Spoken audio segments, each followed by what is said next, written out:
સેવ ટમેટા છે, સરસોદા સબ્જી છે, આ આપણી વઘારેલી ભાખરી છે, દહીં તિકારી છે, આલુની સબ્જી છે, રસ ડુંગળી ગાંઠિયાનું શાક છે, કાજુ ગાંઠિયાનું, બાજરા ભાખરી છે, મસાલા ભાખરી છે, ઘી ભાખરી છે, મકાઈની ભાખરી જે આપણે નવી લાવ્યા છે. મકાઈની ભાખરી, રોટલી આવશે, 2 શાક આવશે, દાળ ભાત આવશે, પાપડ આવશે અને છાશે આવશે.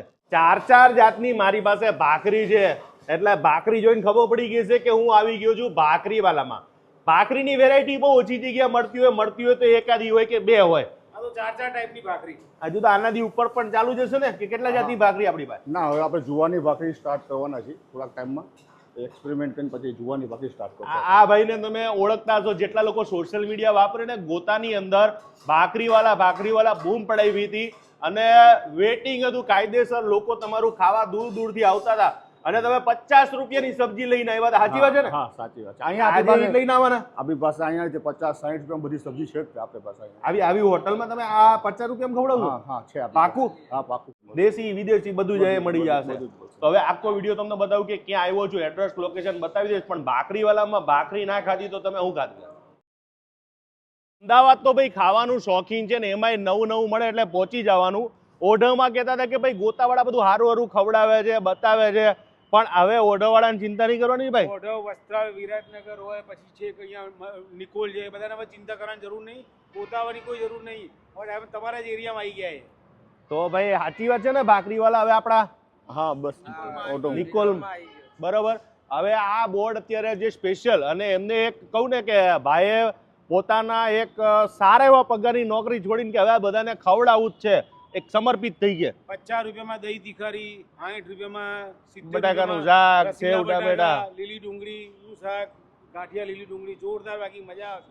તો અહીંયા પાર્કિંગની ચિંતા કરી ભાઈ? ના, પાર્કિંગ ની આપણે જો બહાર ફૂલ પાર્કિંગ છે. પાર્કિંગ એ ફૂલ. પછી ખાવાની વ્યવસ્થામાં ખાવાની વ્યવસ્થા એસી વાળી છે આપણે. 60 રૂપિયામાં તમને જમાડે. એટલે તો હવે ખાસ પાકું એડ્રેસ કહી દો, અહીંયા આવવાનું એડ્રેસ કહી દો, ક્યાં આવવાનું?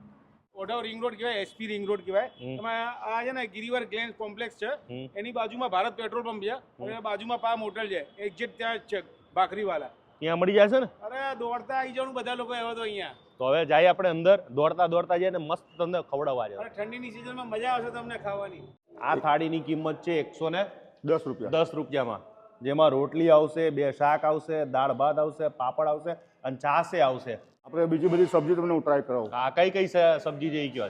ટમેટા છે, હા, આ આપણે છે સરસોદા સબ્જી છે આપણી, બરાબર. આ આપણી વઘારેલી ભાખરી છે આ રહી. પછી આ દહીં તિકારી છે, આપણે અત્યારે આ કઢી પકોડા નવું લાયા છે. કઢી પકોડા. હા, આ આપણી આલુની સબ્જી છે, રસાવાળા જે બટેકા કહીએ ને આપણે, એ છે. અને આપણે લીલી ડુંગળી ગાંઠિયાનું શાક છે, અને આપણી પાસે આ કાજુ ગાંઠિયાનું જે સૌથી વધુ ચાલે છે આ રેસ્ટોરન્ટમાં, એ સબ્જી. જે અત્યાર સુધીમાં તમે વઘારો રોટલો ખાધો છે, પણ વઘારેલી ભાખરી તો ક્યારેય નહીં ખાધી હોય, એ અહીંયા તમને આ રેસ્ટોરન્ટમાં મળી જશે. અને બીજી કઈ ભાખરીમાં કઈ લઈએ આપણે? જો આપણી પાસે આ છે બાજરા ભાખરી છે, મસાલા ભાખરી છે, ઘી ભાખરી છે, અને આ આપણી છે મકાઈની ભાખરી જે આપણે નવી લાયા છે. મકાઈની ભાખરી? હા, આપણે સરસોદા શાક સાથે મકાઈની ભાખરી લાયા છે. બોલો. લાઈવ મોહનથાળ. એટલે ઓઢવની આજુબાજુમાં તમારે નિકોલ નજીક પડે દીપુભાઈ? કયું નજીક પડે? વસ્ત્રાલ, નિકોલ, પછી વિરાટનગર, ઓઢવ, કઠવાડા, બધો એરિયો નજીક પડે. અમદાવાદના 2 ભાગ છે, એક આ બાજુ નદી પાર, આ બાજુનું ઘી. ઘણા લોકોની કમ્પ્લેન હોય કે અમને સારું ખાવા નથી મળતું ને. ભાઈ આ તમારો ફેવરેટ? મારો ફેવરેટ. જો કદાચ મને એવું કહે ને કે ભાઈ પ્રસંગમાં કંઈક રાખવું હોય સ્વીટ, તો આ એક આમનો શ્રીખંડ કહી લેજો સાહેબ. તમે એમ કીધું કે જબરજસ્ત, જોરદાર મજા આવશે. એટલું ટેબલ ઉપર પડ્યું હોય ને પછી કેવી મજા આવે ખાવાની, અને એમાં શિયાળો હોય, ભૂખા પેટે આવ્યા હોય તો મોજ જ આવી જાય.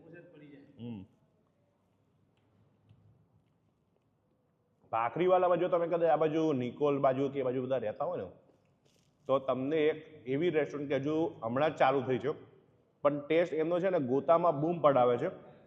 આ બાજુથી જે બધા લોકો ત્યાં ખાવા જતા હતા, લોકોની ડિમાન્ડ હતી કે ભાઈ તમે આ બાજુ પણ ચાલુ કરો, તો અહીંયા ચાલુ કર્યું છે. ને આવી એમ્બિયન્સ ને આવું જમવાનું તમને અહીંયા મળવાનું છે.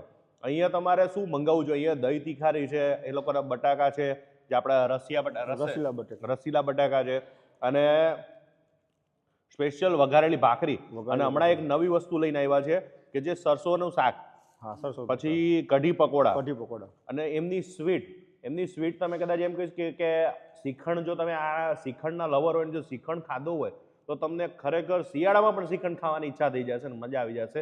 મોહનદાળ છે, 110 રૂપિયામાં જે થાળી આપે છે આવી હોટલની અંદર 110 રૂપિયામાં તો કંઈ આવે જ નહીં. ના. પણ 110માં તમને આવી બે શાક આપે, દાળ ભાત આપે, પાપડ, છાશ, રોટલી અને સલાડે આવી જાય. હા, સલાડ આવી જશે. સ્વિગી ઝોમેટોમાં મળી જવાનું છે ને બધાને? હા, સ્વિગી ઝોમેટોમાં પણ મળી જવાનું છે. તો ખાસ તમે જો આ બાજુથી નીકળો તો આવી જાય કે નહીં દીપુભાઈ, કહી દો. ભાખરીવાલામાં ઓઢવ રિંગ રોડ. દીપુભાઈ તો પહેલાંય ટેસ્ટ કર્યો હતો અને આજે ટેસ્ટ કર્યો. સ્વાદમાં કઈ ફેર કઈ? સ્વાદમાં કંઈ ફરક નહીં. ગોતાનો સ્વાદ હવે અહીંયા આ બાજુના લોકોને મળશે. તો આપણે અહીંયા ચાલુ કેમ કર્યું ભાઈ? ત્યાં તો આપણું જોરદાર ચાલતું હતું. અહીંયાથી ત્યાં પબ્લિક જમવા માટે હતી. બધા કે તમે નિકોલમાં ઓપન કરો કે નિકોલમાં તમારે ત્યાં છે ચાલુ કે આવવું પડે, એટલે પબ્લિકની ડિમાન્ડ એટલે હતી. ડિમાન્ડ એ હતી કે તમે નિકોલમાં આવો. હા, અમે અહીંયા સ્પેશિયલ ત્યાં ગોતા આવીએ છીએ પણ હા. બહુ દૂર પડે છે. દૂર જ પડે ને, કારણ કે અહીંથી કલાક થાય. હા. કલાક જવાની ને કલાક આવવાની, પછી ખાવાનો ટાઈમ ને બધું, એટલે 3-4 કલાક લોકોને જતી રહેતી હતી.